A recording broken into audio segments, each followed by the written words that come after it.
ನಾಳೆ ಹೊಸ ವರ್ಷದ ಮೊದಲ ಹುಣ್ಣಿಮೆಯಾದ ಅತ್ಯಂತ ಪವಿತ್ರವಾದ ಪುಷ್ಯ ಹುಣ್ಣಿಮೆ ಬಂದಿದೆ.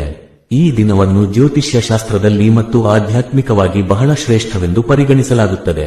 ನಿಮ್ಮ ಜೀವನದಲ್ಲಿರುವ ದಾರಿದ್ರ್ಯ, ಸಾಲದ ಬಾಧೆಗಳು ಮತ್ತು ನಕಾರಾತ್ಮಕ ಶಕ್ತಿಗಳನ್ನು ತೊಲಗಿಸಲು ಅಲೋವೆರಾ ಸಸ್ಯ ಅಥವಾ ಅಲೋವೆರಾ ಗಿಡದಿಂದ ಮಾಡುವ ಒಂದು ಅದ್ಭುತ ಪರಿಹಾರದ ಬಗ್ಗೆ ನಾವು ಇಂದು ತಿಳಿದುಕೊಳ್ಳೋಣ.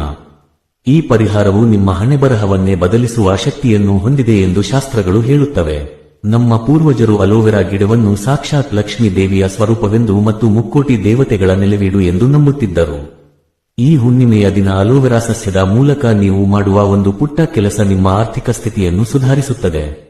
ಜೀವನದಲ್ಲಿ ನಾವು ಎಷ್ಟೇ ಕಷ್ಟಪಟ್ಟು ದುಡಿದರೂ ಹಣ ಕೈಯಲ್ಲಿ ಉಳಿಯುತ್ತಿಲ್ಲ ಅಥವಾ ಮನೆಯಲ್ಲಿ ಯಾವಾಗಲೂ ಜಗಳಗಳು ನಡೆಯುತ್ತಿವೆ ಎಂದರೆ ಅದಕ್ಕೆ ಮುಖ್ಯ ಕಾರಣ ನರದೃಷ್ಟಿ ಮತ್ತು ನರಘೋಷ ಆಗಿರಬಹುದು.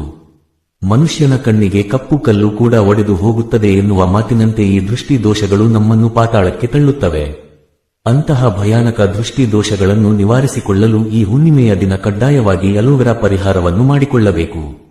ಈ ಪರಿಹಾರವನ್ನು ಮಾಡುವ ಕ್ರಮ ಹೀಗಿದೆ. ಹುಣ್ಣಿಮೆಯ ದಿನ ಬೆಳಿಗ್ಗೆ ಬೇಗ ಎದ್ದು ತಲೆ ಸ್ನಾನ ಮಾಡಿ ಮನೆಯನ್ನು ಶುದ್ಧಗೊಳಿಸಿ. ನಂತರ ಪೂಜಾ ಕೋಣೆಯಲ್ಲಿ ಲಕ್ಷ್ಮೀದೇವಿಯ ಮುಂದೆ ದೀಪಾರಾಧನೆ ಮಾಡಿ. ಮೊದಲು ಒಂದು ಸಣ್ಣ ಅಲೋವೆರಾ ಗಿಡವನ್ನು ಸಂಗ್ರಹಿಸಿಕೊಳ್ಳಿ. ಅದು ಬೇರುಗಳ ಸಮೇತ ಇದ್ದರೆ ತುಂಬಾ ಒಳ್ಳೆಯದು. ಒಂದು ವೇಳೆ ಗಿಡ ಸಿಗದಿದ್ದರೆ ಒಂದು ದೊಡ್ಡ ಅಲೋವೆರಾ ಎಲೆಯನ್ನಾದರೂ ತೆಗೆದುಕೊಳ್ಳಬಹುದು. ಗಿಡವನ್ನು ಪಡೆಯುವಾಗ ಆ ಸಸ್ಯಕ್ಕೆ ಮನಸ್ಸಿನಲ್ಲಿ ನಮಸ್ಕರಿಸಿ ನನ್ನ ಕಷ್ಟಗಳೆಲ್ಲ ದೂರವಾಗಲಿ ಎಂದು ಸಂಕಲ್ಪ ಮಾಡಿಕೊಳ್ಳಿ. ನಂತರ ಈ ಸಸ್ಯವನ್ನು ಮನೆಗೆ ತಂದು ಶುದ್ಧ ನೀರಿನಿಂದ ತೊಳೆಯಬೇಕು. ಆಮೇಲೆ ಸ್ವಲ್ಪ ಅರಿಶಿನ ಬೆರೆಸಿದ ನೀರಿನಿಂದ ಈ ಸಸ್ಯವನ್ನು ಸಾಂಪ್ರದಾಯಿಕವಾಗಿ ಶುದ್ಧೀಕರಿಸಬೇಕು. ಅರಿಶಿನವು ಶುಭದ ಸಂಕೇತವಾಗಿದ್ದು ಇದು ಸಸ್ಯದ ಜೀವಶಕ್ತಿಯನ್ನು ಹೆಚ್ಚಿಸುತ್ತದೆ. ಈಗ ಒಂದು ಹೊಸ ಕೆಂಪು ಬಟ್ಟೆಯನ್ನು ತೆಗೆದುಕೊಳ್ಳಿ. ಕೆಂಪು ಬಣ್ಣವು ಶಕ್ತಿ ಮತ್ತು ವಿಜಯದ ಸಂಕೇತವಾಗಿದೆ. ಈ ಕೆಂಪು ಬಟ್ಟೆಯ ಮೇಲೆ ನೀವು ಸಿದ್ಧಪಡಿಸಿದ ಅಲೋವೆರಾ ಸಸ್ಯ ಅಥವಾ ಎಲೆಯನ್ನು ಇರಿಸಿ. ಇದರ ಮೇಲೆ 9 ಬೇವಿನ ಎಲೆಗಳನ್ನು ಹಾಕಬೇಕು. ಬೇವಿನ ಮರವು ದೇವಿಯ ಸ್ವರೂಪವಾಗಿದ್ದು ಅದು ಕೆಟ್ಟ ಶಕ್ತಿಗಳನ್ನು ನಾಶಪಡಿಸುತ್ತದೆ.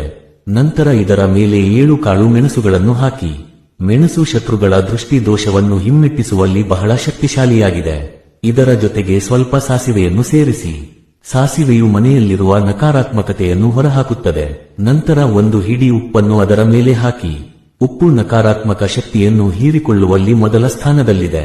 ಕೊನೆಯದಾಗಿ ಒಂದು ಚಿಟಿಕೆ ಅರಿಶಿನ ಮತ್ತು ಕುಂಕುಮವನ್ನು ಹಾಕಿ ಈ ಎಲ್ಲಾ ವಸ್ತುಗಳನ್ನು ಸೇರಿಸಿ ಒಂದು ಗಂಟು ಕಟ್ಟಿ.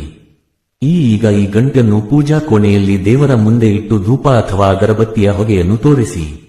ಈ ಸಮಯದಲ್ಲಿ ನಿಮ್ಮ ಕುಲದೇವತೆಯನ್ನು ನೆನೆಯುತ್ತಾ ನಿಮ್ಮ ಸಾಲಗಳು ತೀರಲಿ ಮತ್ತು ಮನೆಯಲ್ಲಿ ಸುಖ ಶಾಂತಿ ನೆಲೆಸಲಿ ಎಂದು ಪ್ರಾರ್ಥಿಸಿ. ಧೂಪ ತೋರಿಸಿದ ನಂತರ ಆ ಗಂಟನ್ನು ತೆಗೆದುಕೊಂಡು ಹೋಗಿ ಮನೆಯ ಯಾವುದಾದರೂ ಒಂದು ಮೂಲೆಯಲ್ಲಿ ಯಾರಿಗೂ ಕಾಣದಂತೆ ಇಡಿ. ನೆನಪಿರಲಿ, ಇದನ್ನು ಬೀರುವಿನಲ್ಲಿ ಇಡಬಾರದು. ಈ ಗಂಟನ್ನು ಸತತವಾಗಿ 48 ಗಂಟೆಗಳ ಕಾಲ ಅಂದರೆ 2 ದಿನಗಳ ಕಾಲ ಅಲ್ಲಿಯೇ ಇರಲು ಬಿಡಿ. ಈ 48 ಗಂಟೆಗಳ ಅವಧಿಯಲ್ಲಿ ಈ ಗಂಟು ಮನೆಯಲ್ಲಿರುವ ದಾರಿದ್ರ್ಯ ಮತ್ತು ಕೆಟ್ಟ ಶಕ್ತಿಗಳನ್ನು ಅಯಸ್ಕಾಂತದಂತೆ ಹೀರಿಕೊಳ್ಳುತ್ತದೆ. 2 ದಿನಗಳು ಕಳೆದ ನಂತರ ಆ ಗಂಟನ್ನು ತೆಗೆದುಕೊಂಡು ಹೋಗಿ ನಿಮ್ಮ ಮನೆಗೆ ಹತ್ತಿರವಿರುವ ಹರಿಯುವ ನೀರಿನಲ್ಲಿ ಅಂದರೆ ನದಿ ಅಥವಾ ಕಾಲುವೆಯಲ್ಲಿ ಹಾಕಿ. ಹರಿಯುವ ನೀರು ಸಿಗದಿದ್ದರೆ ಯಾವುದಾದರೂ ಕೆರೆಯಲ್ಲಿ ಅಥವಾ ಜನರಿಲ್ಲದ ನಿರ್ಜನ ಪ್ರದೇಶದಲ್ಲಿ ಹಾಕಬಹುದು. ಆದರೆ ಯಾವುದೇ ಕಾರಣಕ್ಕೂ ಇದನ್ನು ಕಸದ ಬುಟ್ಟಿಗೆ ಹಾಕಬಾರದು ಅಥವಾ ಜನರು ಓಡಾಡುವ ಜಾಗದಲ್ಲಿ ಎಸೆಯಬಾರದು. ನೀರಿನ ಹರಿವಿನ ಜೊತೆಗೆ ನಿಮ್ಮ ಕಷ್ಟಗಳು ಕೊಚ್ಚಿ ಹೋಗಲಿ ಎಂಬ ಉದ್ದೇಶ ಇದರ ಹಿಂದಿದೆ.